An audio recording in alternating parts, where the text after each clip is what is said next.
Good evening, everyone. Welcome to another interview session with Everything Horror Podcast. My name is Stacy Cox, and I am your host this evening. As you are aware, February is a special month as we are celebrating Women in Horror Month. We have a special guest joining us this evening. She is an award winning writer and editor. She has written and published countless works, including Hunt and Vampire Theater, two novellas I've had the pleasure to read. Nancy Kilpatrick, it is a pleasure to have you with us today. Oh, thank you so much, Stacy. I'm happy to be here. Thank you so much for joining us. And Nancy, will you please tell us more about yourself? What city, state, or hometown are you from? What is your career, aside from writing, if you do have another career? And elaborate a bit more on your works. Well, I'm originally from the U.S. I was born in Philadelphia, but I've lived in Canada more of my life than I lived in the U.S. And now I live in Montreal. I've lived in various cities here, but I've been in Montreal for the last, 20 years. Who knew? Montreal is, as you all probably know, is bilingual. So it's a really nice city to be in. It has a lot of European touches to it, and it's a very easygoing city. I like it a lot because it's slower paced, even though it's a very big city. It's got a lovely kind of casualness to it. So here you can still go to a cafe and sit there and have coffee for 3 hours, one cup of coffee, and no one's asking you to leave or giving you the stink eye or anything. So I like it here. And yeah, so I don't know what else you asked me. I got stuck on the first question. What was the second question? The second part of it? I can't remember now. Something about my... Yeah, do you have another career aside from your writing? That was it. Yeah, no, I don't. I do teach occasionally a short story writing class at a school, George Brown College, which is up here in Canada. And but of course, it's international. Anybody can take the course because it's on the internet. So I do that. But aside from that, all I do is write. And yeah, right. Yeah. So my work basically is in the horror, dark fantasy realm. I've done different types of writing. So I have maybe about 10 mystery stories published. And I won an award for mystery stories. So I'm not just in the horror field, but there's that. I've written literary stories, one fantasy story, one, I guess you'd call it science fiction story. And then most of the rest has been dark fantasy or horror. It's kind of complicated, those terms now. So, who knows what anything means, because everything's trying to be, acceptable in this strange world we're in. So, yeah, so that's what I do. And I've edited a lot, too. I've edited 15 anthologies for very small presses and for major presses as well. So, yeah, that's me. Thank you so much. And that is also very interesting. Actually, I aspire to get to that level where I could just focus on my works and, my writings and all my projects and everything. More for like I'm doing it full time, but I aspire to get to that level to where it is my main career. Yeah. I think it's really hard to get to that point. I'm not independently wealthy. That's obvious. But, you as a writer, you have a lot of things that in a way, you get a lot of benefits from writing, I believe, because you get to do what you want to do, which is really unusual in this world. But at the same time, there are some sacrifices to make, too, because I often say if I had a full-time job at McDonald's, I'd probably be better off because, money is really, it is feast or famine. So sometimes you're just flying high and all things are good are happening and you're just selling like a maniac. And then the other times, nothing in sight. So it's just the way it is. It's funny business and you keep your head above water. But, I don't have children and I'm not with anybody at the moment, so I don't have a partner. And I think when you are in a different position where you do have a family to look after and you have mortgage payments to make, things like that, yeah, that's a difficult road in terms of being self-sustaining as a writer. So I think it's really varies from person to person how it goes. Definitely, I understand that. Yeah, and also I figured I'm gonna need this 9 to 5 to fund my projects as well. So There you go. no. So when did you first realize writing was your passion? I don't really know when I first felt like the passion firing, but I always have written pretty well. When I was a kid, my grandfather he doted on me, and we all lived in the same house, my grandparents and me, and so on. So he used to bring me home gifts all the time. He just adored me, and it's one of those sort of odd relationships because I'm not sure he adored anyone else, but he adored me. I was the special one, in his world. Probably because I was a kid, and adults have their issues and they don't get along, and they're different relationships than you have with a child. So he used to bring me gifts a lot, and often he would bring me a puppy. I had many puppies, which I named all of them Penny because that's what children do, right? And so I had all these puppies, one after the other, after they lived their life or something happened or whatever. But one time he brought me a typewriter. Now, I don't know where he got these things or how he got them or whatever. He had he worked in a factory, and so he basically hung out, I guess, with the guys after work or on weekends and times, and somehow he would come upon these things all the time. So I got this typewriter, and I think I was about 7 years old at the time. I'm not sure. I know I wasn't quite 8. So I got this typewriter, and I started pecking, as you do on keys when you don't know how to type. You use one finger and you keep pushing keys.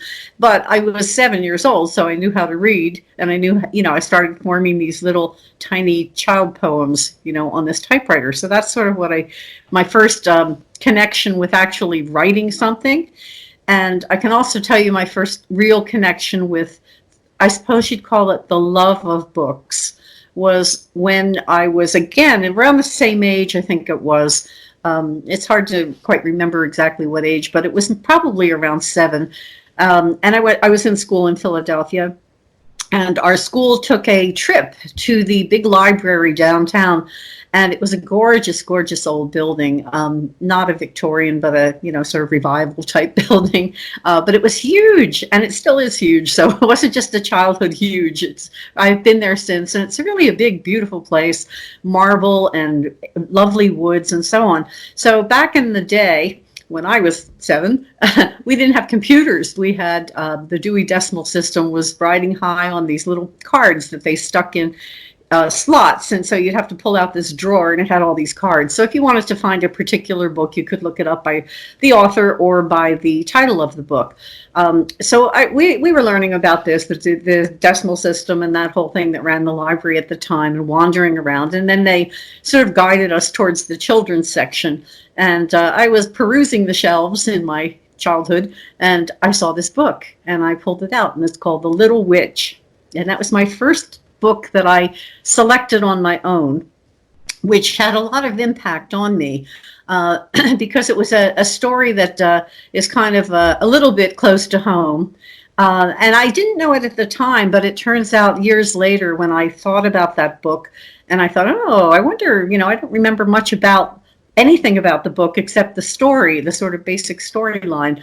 So I looked it up on the internet and discovered that this book had been in print for 40 years. It was really, really popular. And there's entire websites of people, exclaiming how this book meant so much to them, and the accolades for the author, who apparently was a librarian somewhere in New England. And she had written this one book, and I think she'd also written a bit of poetry, and that's it.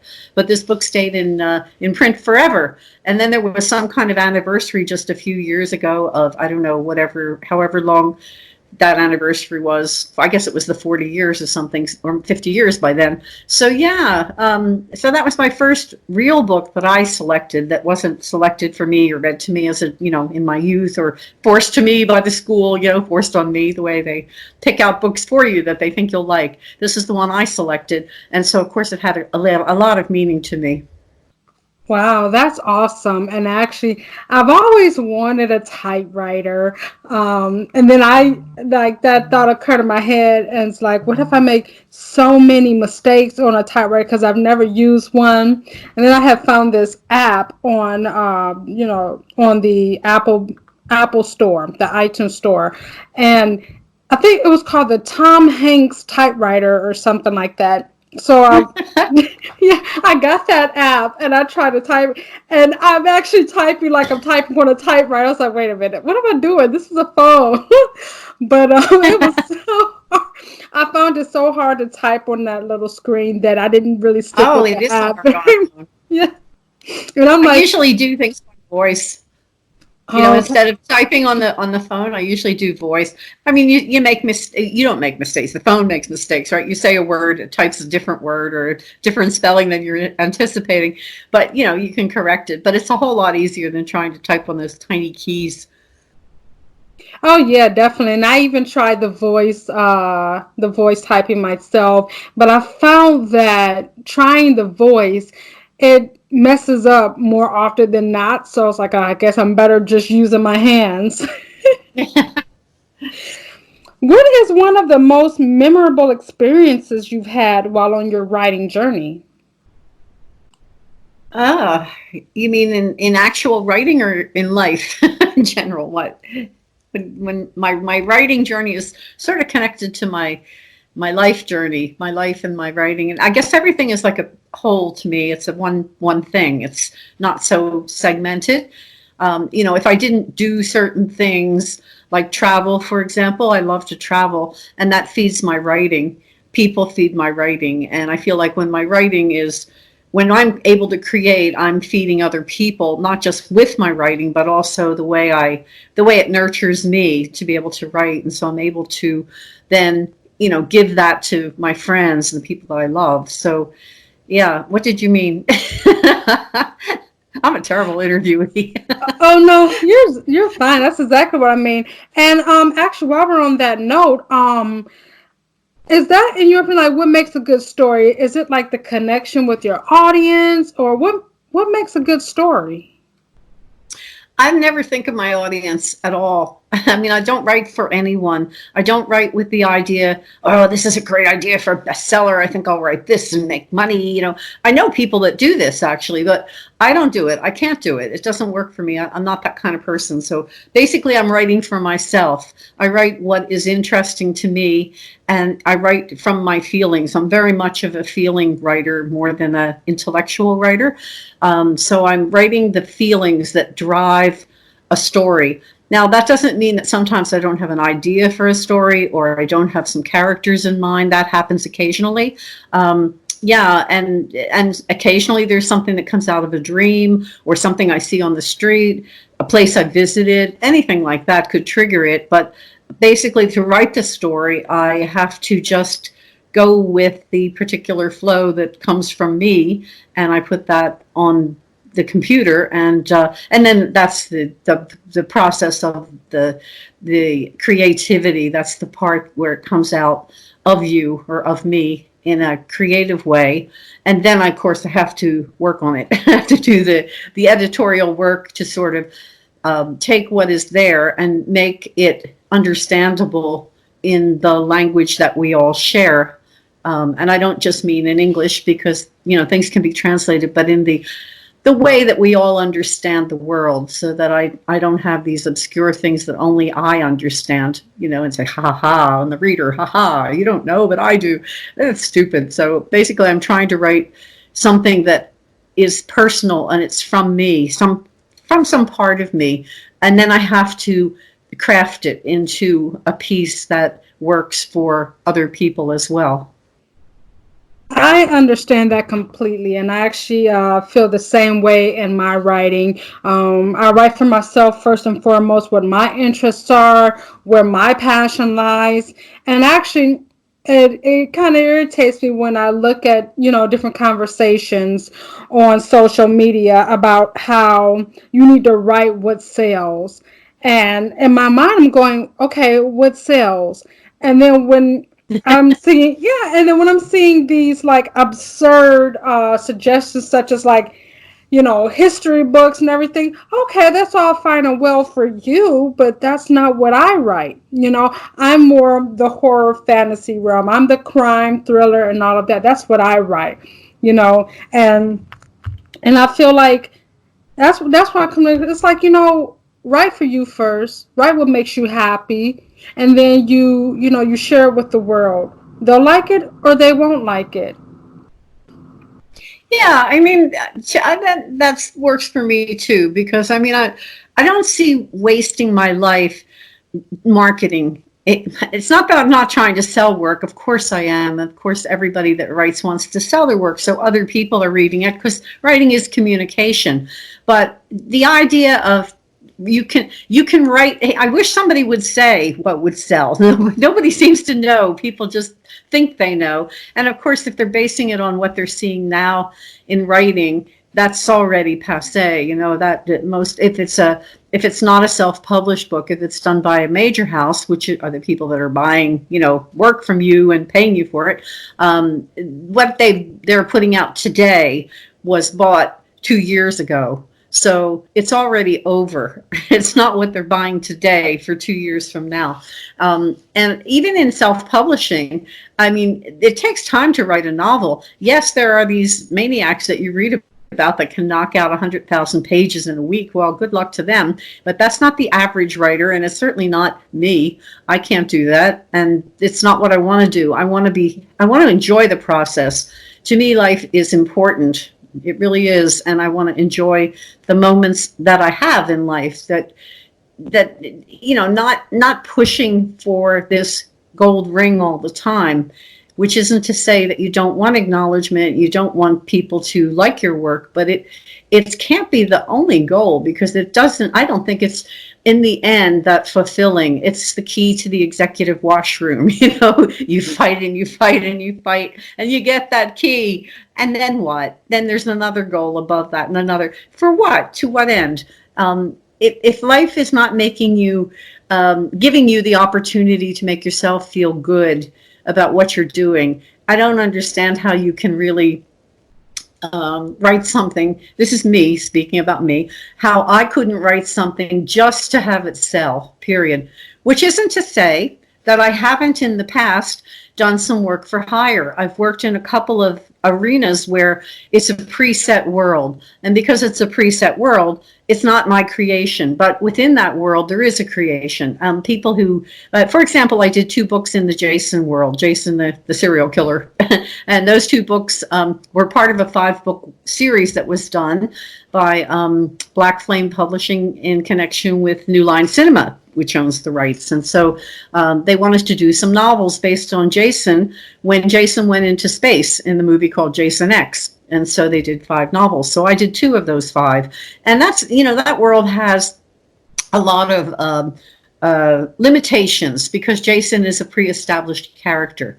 But within that pre-established character, you can invent an entire world around that character and who he is and how he is and even why he is, if you go that route. So so that there's that. But I mean, that's not full-blown creativity where no one is directing you. No one is saying, do this, do that, or it has to be this way or that way, and can you do this within this world?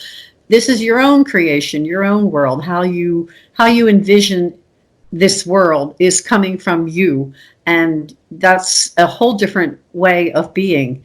And it's freeing. It's terrifying, and it's also freeing. It's terrifying because if you've invented it, you want other people to read it, you have to make it work for other people too. It's not like just taking a dream that's really chaotic and you wake up and you have such a wondrous feeling about that dream and just spilling out that dream the way it happened, because a lot of times the way a dream happens isn't really understandable to anyone else unless they're into dream analysis, but that's not most people. So you have to be able to hammer it into a shape that is recognizable to your reader. So that to me is what it's about, is to find that lovely creative spark and to run with it, just run with it, because it's so beautiful and it's so wonderful. It fills you up. It fills me up to do that. It fills my soul. And by doing that, I come up with something. And then when I've come up with that something, then I have something to work with. So yeah, that's what it is for me. So I don't know about this whole idea of, write something that sells or write a bestseller. Or good luck to those people. I don't know how it's done. Wouldn't know what to even write if somebody said, write something that sells. Who knows what sells? This is the sort of mystery of publishing anyway. No one's ever known. Exactly, and I understand that. And actually, I feel like in the writing business and cinema entertainment alone, especially also when it comes to filmmakers, where people say everything up under the sun has already been done. It's like, okay, but remember, we're like decades in this, and sometimes I feel like a lot of people won't really look your way if you're not with some big publishing agency. Like you have to be associated with a big name for people to look at you. But me, like I am a self-published indie author. Well, that's actually the same thing.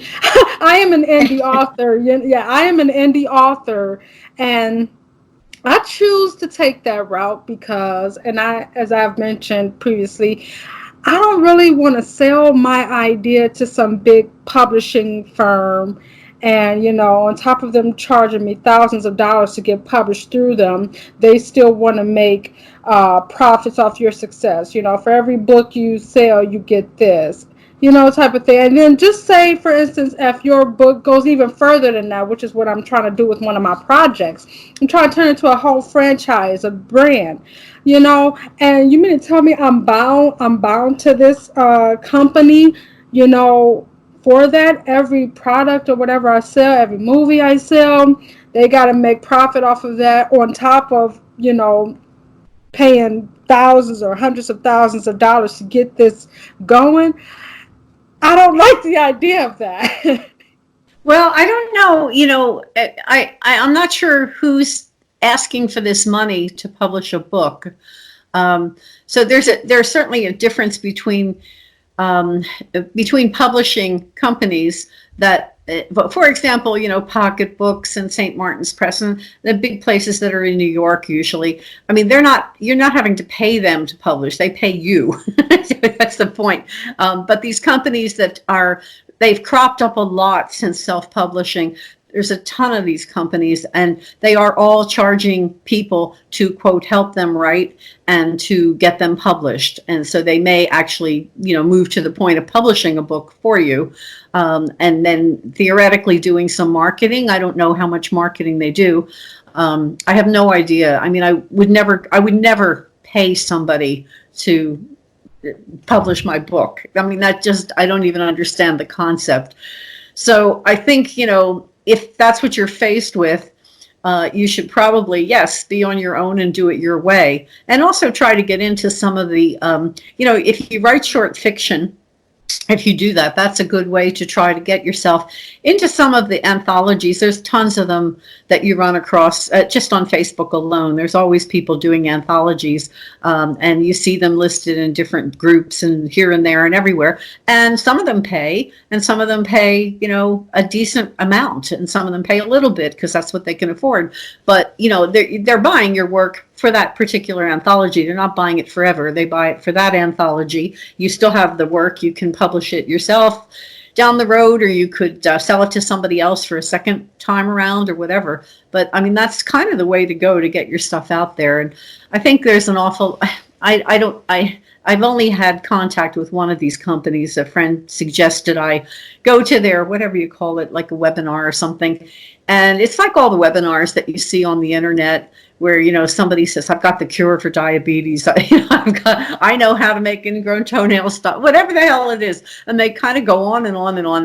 They have the answer and they're going to give it to you, and you have to listen to them for about an hour before you get the answer. That is usually something obvious. So I saw one of these companies and I listened to the long spiel, and it was somebody who'd sold hundreds of thousands of books and this is how they did it and blah, blah, blah. And I was kind of curious about this and got to the end. And then it was a pitch to sell the services, of course.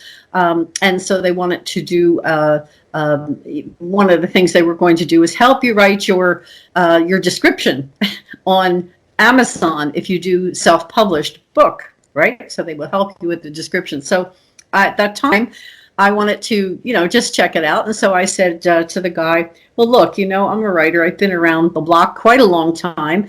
And I have a description up there. And this is from a publisher who publishes my, Crossroad Press does my new current series, my vampire series called Thrones of Blood. So I had the first book up at the time, or the publisher put it up, and they had the ebook and the print book and the hardcover book and all that up there. And I had a description that I wrote because they always ask the author to write the description since we know our work best. So I put this description up with it. And so I said to Guy, I've got this and da, da, da, da, and I said, well, I'm not really willing to pay this money to have somebody read something that I've written, which is probably okay. So he said, you know what I'm going to do for you? This is the sort of pitch, right? I'm going to read it for you for free. So he's going to read it for me, and he's going to give me some pointers.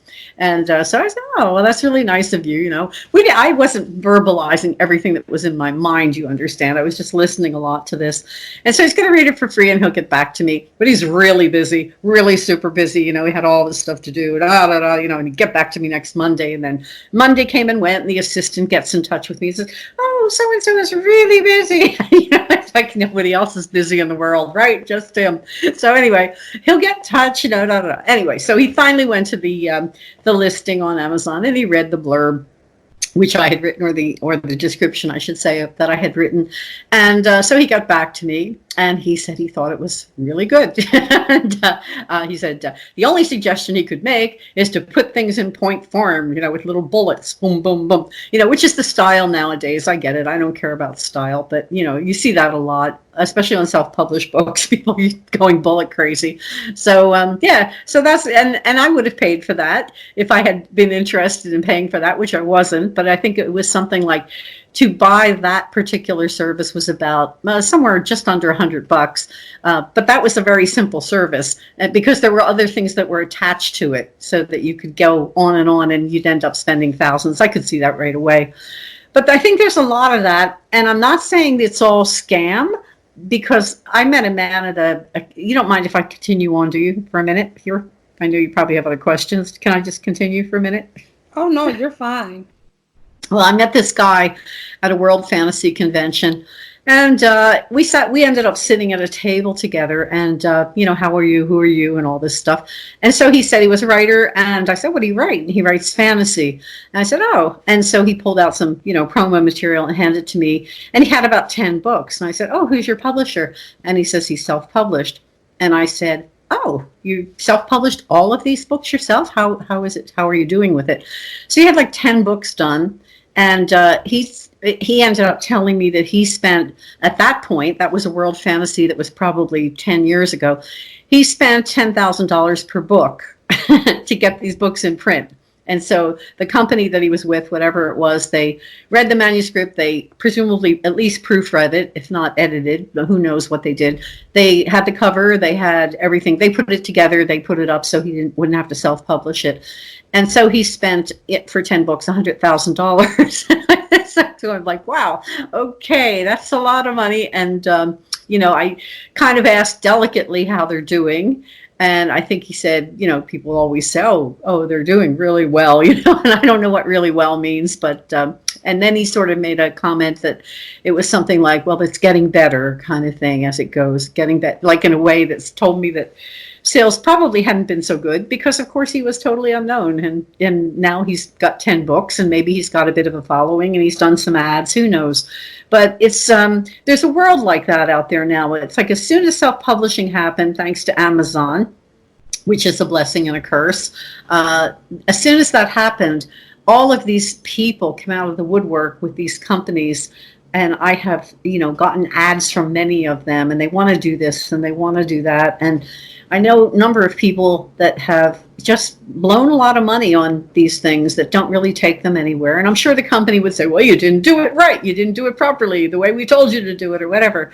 But I don't really think that you can just force sales. You can do your best to make your sales happen, but you can't force anything. There's no forcing in this business. There's just a lot of hard sweat and work, and there's also a lot of luck involved, to being in the right place at the right time with the right thing. And that is not something that anybody can predict. So that's my take on it. So I would encourage you to write some short stories and take them to some of the presses that you run into. I get messages all the time about them. So, they're out there on the internet, and try to get yourself published in this way too, not just doing it yourself, because then it builds you up as sort of a known entity in different ways. There are people that actually still buy books. So they buy anthologies, and they would buy these, and they would see your name and your story, and you'd start to get a reputation. Yes, and I must have been looking in the wrong places, because whenever I Googled publishing companies, it came up with these companies that have packages going anywhere from $500 upwards, thousands of dollars, and I'm like, wow, that's expensive. And then, just looking around at different conversations on social media, there's this whole thing where, say if you actually did sign to a publishing company and you think that'd be the end of it, I'm done with it now. Overnight, I'm going to be this, well-known best-selling author, which doesn't happen. And I've actually found out that even though they're supposed to market your book, they don't. You still have to do all that heavy lifting yourself. So I'm thinking to myself, so this is what I paid thousands of dollars for me to still do the work.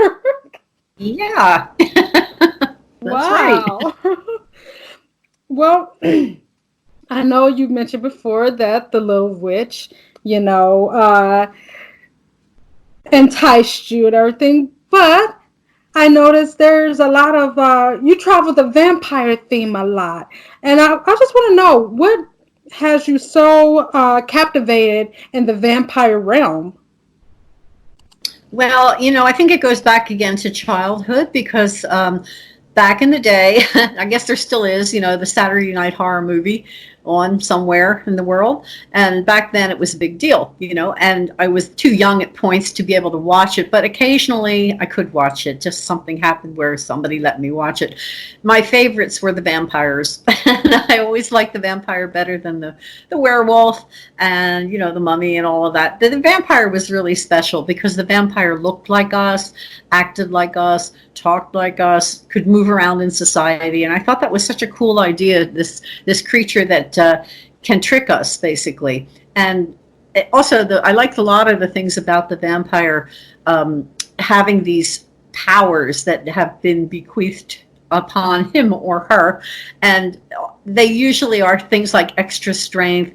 Of course, they live a long time. They might live eternally. They can hypnotize people. There's limitations, of course. There's the garlic and the crosses and the mirrors and all that, but current writers, they usually adapt those things and try to bring the vampire more into the present so that they don't have those limitations, or so many. So I like this idea of it. And then the old movies that happened, you'd get these wonderful battles between, usually, say in the Christopher Lee version, you get this battle between Christopher Lee as Dracula and Peter Cushing as Van Helsing in the end. So it was like this real battle. It was really fun. And also, the idea that the vampire is so wily and strong and is it kind of invincible. There's a new series out on the BBC. I don't know if you've seen it, but it's called Dracula, and the vampire in that series is kind of based on the book, or it's based on the scenes that are not shown in the book, like the part where Jonathan Harker does escape Dracula's castle, and then he's been in a convalescing somewhere in a religious order, but that's not written about in the book. That's what they took that scene and started to expand it. And also when Dracula comes to England, he's coming on this ship, and you don't see anything really that's happening on the ship. All you know is the ship has arrived in the harbor and everyone's dead, including the captain. And there's a bunch of boxes of dirt, and that's all you know. So you don't know what happened on the ship. So they took that and they made that into one of the 3 parts of the series. So it's kind of like that. And that Dracula in that series is quite good in the sense that he really has lived lifetimes, and he really seems to be invincible. It doesn't seem to be anything that's going to bring him down, which is what I love about writing the vampire, because I'm always trying to write that type of vampire. I don't want to use the word despise. That's too heavy duty, but I've got a collection of vampire books I've collected for many decades. I've got about at least 2,500 books, and I stopped collecting about 10 years ago. So it tells you what was written before. And, I've read, there's like a handful of wondrous books, the top, 10%, let's say. And then there's the bottom 10%, which is the really vile things that if I wasn't a collector, I would throw it across the room. But, I don't. And then everything else is in the middle, it's kind of mediocre. But what I like are the books that make the vampire difficult for human beings. Not just difficult in the sense of avoiding, but trying to fight this creature and not being able to, because he or she has so many abilities and power, the power of many lifetimes, the knowledge and awareness of lifetimes, the having seen it all, having seen everybody, every type of person, how people are. It's almost like a psychological understanding of the human race these creatures have. And so they get to some point where it's pretty hard to get them down. You can't fight them easily. And that's one of the things I liked about that series. And I like about a lot of vampires, where it's hard to battle them. It's hard to win. They are the supreme predator. We are the prey. And so essentially we're having to fight to survive, but they also are trying to fight to survive. So yeah. So that all intrigues me about the vampire. I don't know what my psychological bent, is. I suppose I could, manufacture something or go back into my childhood, which I have done, of course. But the vampire just strikes me, of all the monsters, as being the one that is so it can just, bedazzle us easily and can really trick us because, if you've got like a mummy or you've got a werewolf in front of you, there's nothing to think about. It's just automatically the enemy, some kind of creature that comes from under a bridge, whatever. But when you've got a vampire, they look like us. You could meet them in the supermarket. You could be sitting at a restaurant with a vampire at the next table. You could be walking down the street. They could be anywhere. They could be anything, especially today, because we've modernized them so that they do fit more into society now, and they're not really allergic to garlic so much, or they can avoid it easily, and they don't the mirror thing is not an issue anymore. Writers have had to deal with that. Even, in sunlight, of course, in Dracula the book, the vampire does walk in sunlight a little bit. He's out in England and in London in the daylight, at least, if not sunlight. So that's got, a precedent there. And so now the vampire can be anywhere, anytime, and mirrors aren't a problem. Although a friend of mine, Elaine Pascal, she wondered if they could take selfies. Maybe they can, who knows? But do they have a reflection? It depends what the writer wants to make of the vampire. You create your own version, and then you stick to that version, and you make it plausible for the reader. So I think, that it's a really malleable creature, and it's also it's got so many directions it can go in. You can do anything with the vampire, as we've all seen. We've seen all kinds of things come and go, including Twilight. So there's many extremes with a vampire that can be delved into, and it's a lot of fun to work with.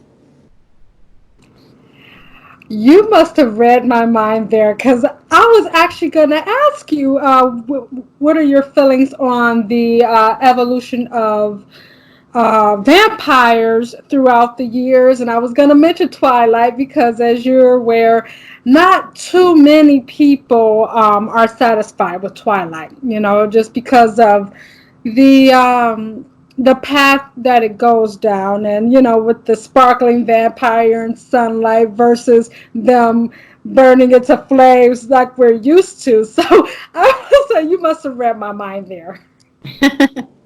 Well, I don't see Twilight as a bad thing.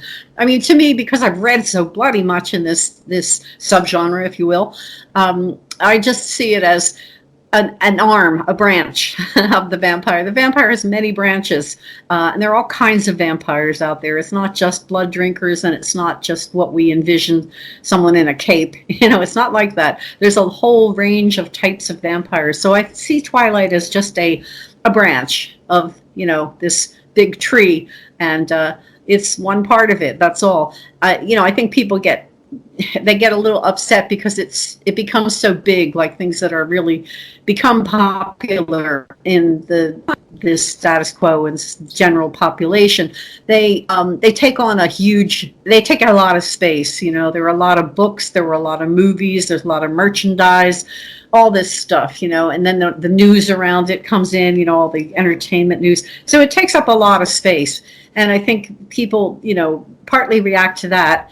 And if it's not perfect within their vision of the vampire, but they also, you know, if it goes too far away from what they envision a vampire is like, they get upset. It doesn't bother me because I've seen too much. Let's put it that way. But yeah, it just was what it was, and I saw all of the films, and I've read some of the books, and yeah, I didn't buy any of the merchandise, but. Yeah, I went with my one of my ex-boyfriends to see one of the movies. He was visiting me in Montreal, and we were looking for a film, and he said, well, why don't we go to this Twilight thing? I've never seen any of these. And I think it was the fourth movie or the third. I can't remember where this happened. So we went, and I figured he wasn't going to love it, but, you know, we went anyway. And, and so he sat there. He was very quiet during the movie, you know, very quiet. And when it was over and the credits were rolling, I turned to him and I said, well, what do you think? And he said, well, it's all about shoes and dresses. Because this was the wedding one where she's getting dressed for it took a long time. She's, you know, picking out things to dress for her wedding, right? And he was startled by this. He didn't quite get it. But yeah, so there you go. Yeah, that is actually a great perspective to have. And actually, it put things into perspective when, you know, you as a writer yourself, you're creating your own works, or even if you're into cinema or what have you, just the creative arts, and how you put your own spin onto things. And like one thing I like to experiment with a lot is I like to with crossbreeds. So like the human crossbreeding over with some creature, whether it be part werewolf, part vampire, just part any kind of monster. I just like to experiment with those crossbreeds a lot. So that actually does put things into perspective as far as using your own creativity to merge the story. That's actually kind of merging from this well-traveled road. Yeah, I mean, I think that the crossbreeding is great. I do that in my series too because, yeah, it's an interesting thing to and it's not a new thing, of course. You know, there's been books written in the past about this. One of my favorites was called Twig. Twig off the old branch. Anyway, yeah, but there's a lot of crossbreeding in this, with any kind of creature. I think it sort of parallels society in a way that we're just showing that, in a way, we're all just human beings here, and it's not this kind of segmented world or there's segregation that was there of people. There's no, well, of course we're in a state now where we've got a coronavirus, so everybody's panicking, but ultimately, you know, it really is human beings, and they have always lived together, they've always intermingled, and they've always copulated, and then this is how we all can trace our roots back to the Neanderthals, because we all come from the same place. So I think this is more aware, there's more awareness of this in the last maybe 20 years, which is why the idea of connecting two things that probably normally wouldn't go together in most people's minds is fine now. So because what do you get when you've got this combination of opposites is what it is. And so in this case, we're talking monster and human. You get this combination. What do you get out of this? Is it going to be a monster? Is it going to be a human? Or is it going to be something unto itself? It's probably something unto itself because, like everything else, this is evolution. I definitely agree with you there. Well, Nancy, you have been a busy woman with your works, in addition to, we mentioned before, your many books and hundreds of short stories out there. You also have some new releases out, as well as some upcoming works. Can you please elaborate on all these projects? Well, I'll start with the two self-published I did. They're the only two, and they're basically novellas. They're long short stories. And I wanted to check out self-publishing. That's why I did it. I was curious how it would work. So I did the ebooks for two books. One is called Wild Hunt, and the other one is Vampire Theater. So they're obviously of a set about vampires. And then a small publisher that I know that I published one book with in the past has published the print books, and that's Baskerville Books. And they did the print books of those too. So that was kind of fun. And I like doing those stories because they were previously published, but not recently. And I wanted to pull them out of, and dust them off and put them out again because both of them got very good reviews in the past, and people really liked them. And I thought, well, these are standalones, and they're part of like a modern vampire presentation. So I put those out for that reason. So people that read them like them. It's different doing it on your own, as you know, because when you have a publisher, it helps. You don't have to do all the tech stuff and all that, which I absolutely hate, which is probably why I'll never do another self-published book, because I don't want to do that stuff. It's too much energy and time.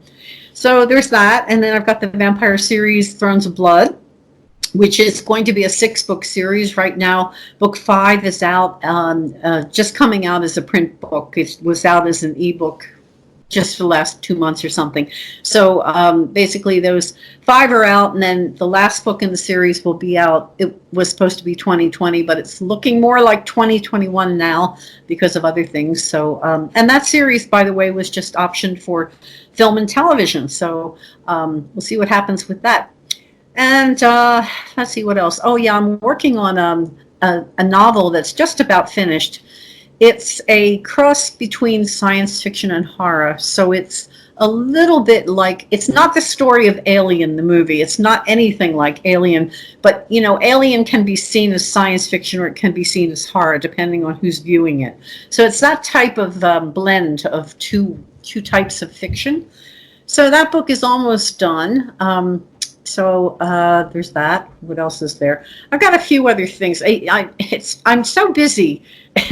I know everybody's busy. I'm just really crazily busy because I'm going to Stoker Con in April, which is in the UK. So I've decided to do an extended trip since I'm going all the way over there, and that's going to be a chunk of time out of my life. So I've got to do a whole pile of things before I actually go there.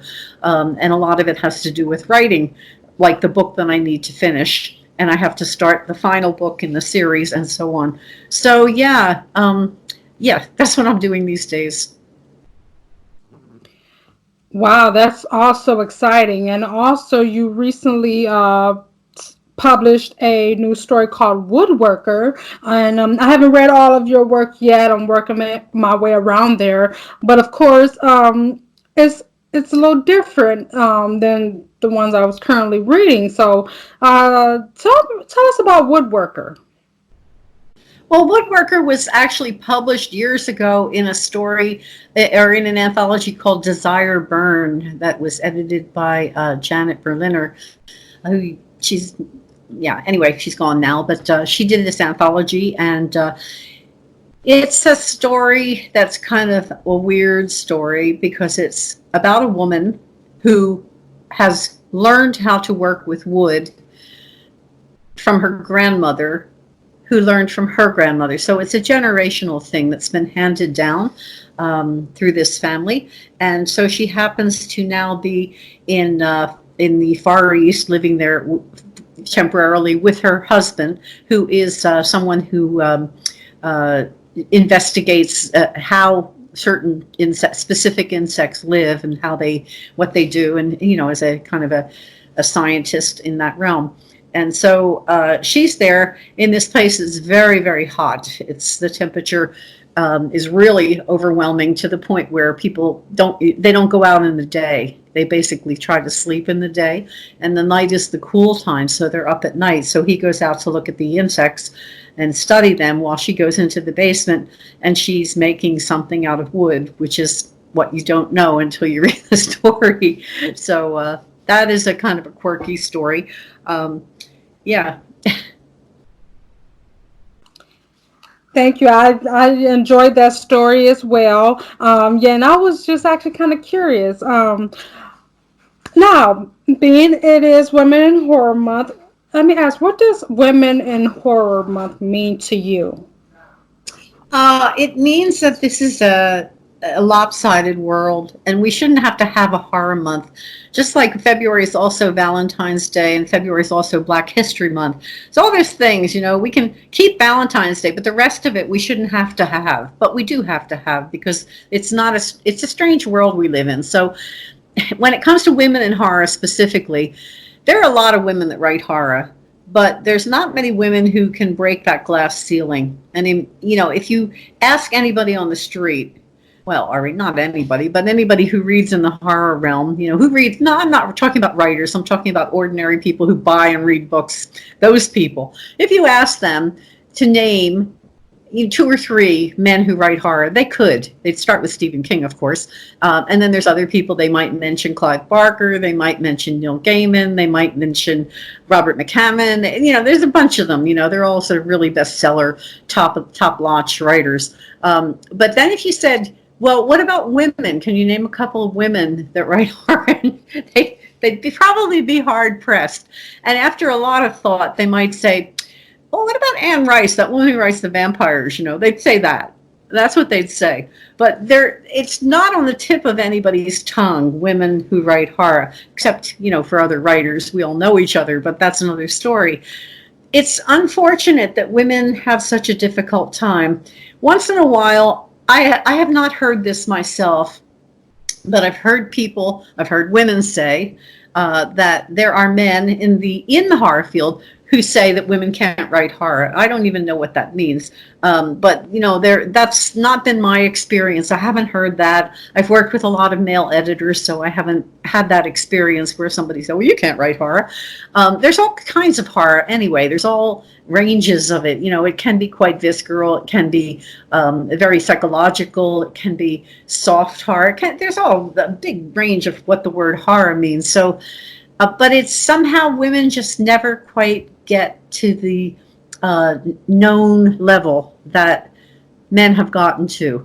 And I've noticed a lot on Facebook, for example, because I know so many people that are writers, and we're all friends. And I read the news feed a little bit every day. I try to read a little bit of it, and there's always people that are getting these large publishers and multiple book deals, and/or have their books being made into film. There's a number of them, and they're usually men. It's not to say that there aren't some women who've had their films or their books optioned. I have, Beth Massey has, Lucy Taylor has. There's a bunch of women. It's not on the same level somehow. It just doesn't, it's not this big change, this big direction. And I don't know why that is. I mean, there's lots of women who, if you look on Facebook, there's a group called the Women in Horror Group, and they profile a lot of women that are in film, that are actresses, and women who are directors and so on. There's a lot of them. And of course, writers. Lots of women write, lots of women. So I don't know what it is. I don't know why there's kind of a lack of movement when you get to a certain point. I don't think this is different than anything else. You can pick any corporation. Yeah, you'll find some women who are the president, or some woman, 2 or 3 women who are in managerial positions near the top or something. But that's that's a small number compared to the number of men who are driving industries and driving this business of writing. So I don't know. I think that women would like to be heard. They're writing, they're doing the work, and they should be heard. And I think I've always said this, that if a woman can read a story that's written by a man and relate to it, why in the world can't a man read a story by a woman and relate to it? You know, it's just like, come on, we're all human beings here. And if it's something that's felt, if it's something that's experienced, if it's some reaction, then anybody should be able to relate to any of that. It doesn't mean you love that particular story, but it just means that there shouldn't be these biases. You know, be open. There are some amazing women writers that have written what I suppose would be called softer horror. For example, Shirley Jackson. I mean, Shirley Jackson wrote, I guess some people would call her a fantasy writer, but certainly it's very dark fantasy. And, you know, she's written some amazing stuff. One of her wonderful stories is The Lottery, which everybody probably has read in high school because it used to be a staple. And it's about people that are in a village, and they have this ritual that they perform every year, and nobody really questions it, but it's a choice, and people are selected for the ritual, and people don't want to be selected, or they get upset if they're selected, or they get upset if someone in their family is selected, and it's a real horror. And why is this? Well, you find out at the end why, because that's sacrificed. This person sacrificed. So I mean, that's a pretty powerful story. And I think it was Neil Gaiman wrote, maybe it was Clive Barker. God, I can't remember. No, Clive Barker wrote, I think it was in Books of Blood. He wrote a story similar to that of two guys who were traveling around the British countryside, and there's this. Suddenly they find these like pylons that are created by human beings. It's a similar type of story, and yet, you know, this is like a theme. Oh, by the way, when you said earlier something about every plot has been done, yes, it all has been done. And somebody went through Shakespeare once and deduced that there were 33 plots, 34 plots in existence, and that they'd all been represented in Shakespeare's work. So, yeah, you know, there's this plot and that plot, you know, and you can see them all. It's not the plot itself. It's all been done. There's only so much in the world. But how we do it is what makes it unique, that you do it your way, I do it my way, everybody does it their way. So, you know, that's why you get stories that are so, not that the plot is unfamiliar, but that the story itself is so wondrous. It captivates and hangs on to you, you know. So yeah. Anyway, so women in horror. There are women writers. I think people should be buying their books, not because they have to buy them or because they feel sorry for women or any of that stuff, because there's a lot of good stuff out there to read, and they're depriving themselves of not having this opportunity. So we have a month where we, you know, yell and scream in our way and get attention for women, and hopefully women will, you know, progress a little bit more further every year and get, you know, more sales and have the option of having a career and getting their work out there and having people read it and enjoy it, and, you know, being part of this realm that it's a difficult world, publishing. It always has been difficult. It always will be, but now it's even more difficult, I think, and for a lot of reasons. But women are trying, and I think it's really good that women can help each other in this world, in this month particularly, where they can be profiled and each other, and, you know, show people there's a lot out there. You know, you just gotta have a look at it, because some of it is really, really good. Yes, and that is a great perspective to have, and that's how I look forward to with my own works and everything. What advice or words of inspiration do you have for aspiring writers? I always say the same thing whenever I'm asked in an interview or whenever I write something, you know, it's always the same. I always have gone to the I Ching or the I Ching, some people say, which is the ancient Chinese book of changes. And you probably know it. Most people have run across it, or I guess they used to anyway. It used to be done with sticks, but you can also do it with coins. And so there is a hexagram. There's six lines, and they form all kinds of combinations. And depending on the combination, you can look it up in the book. And then when you look it up, you're basically getting some information about, it's almost like a mystical connection to, you threw the coins in this way, they created these lines, and so this is for you to read and ponder over. So in the I Ching, there is a phrase that comes up frequently, which I like a lot, because I think it is the thing that, a thread in my life that has always been there. And that little phrase is, perseverance furthers. And if you persevere, something will happen. If you don't persevere, nothing will happen. But if you persevere with what you want, and that's writing, and that's selling your writing, getting your writing out there into people's hands, being creative, living that life, if you persevere, it doesn't say it'll be easy, it says it furthers. It furthers things, it moves things along. Thank you so much. That is a very touching quote right there. Well, Nancy, can you please provide your contact information, website, social media platforms where we can follow you and tune in to your works? Well, I probably don't remember all those URLs, but I'm on Facebook, Nancy Kilpatrick. You'll be able to find me. And I'm on Instagram, I guess under my same name. Twitter, the same. I have a blog, which I do usually once a month. I have a newsletter. If you want to go to my website, you can get on my newsletter. So it's nancykilpatrick.com is my website, and you can see a bunch of my books there. And up at the top on the right, you can sign up for my newsletter, which is just your name and your email address. And then you'll get an email saying, do you really want to do this? And then if you say yes, you'll get the newsletter. So that's it. I'm pretty well everywhere. So yeah, I'm easily found. Thank you so much. Again, this is Everything Horror Podcast. I am your host, Stacy Cox, and we were joined by Nancy Kilpatrick. Make sure you check her out, check out all of her works, follow her to stay up to date. And Nancy, thank you again for taking this time to meet with me. It is a pleasure. Thank you so much, Stacy. It was Stacy. I'm trying to put your names together. Stacy. Yeah, no, it was a lot of fun for me, and it was really kind of you to do this. Yeah. And everyone, have a great night, and until next time, stay scary.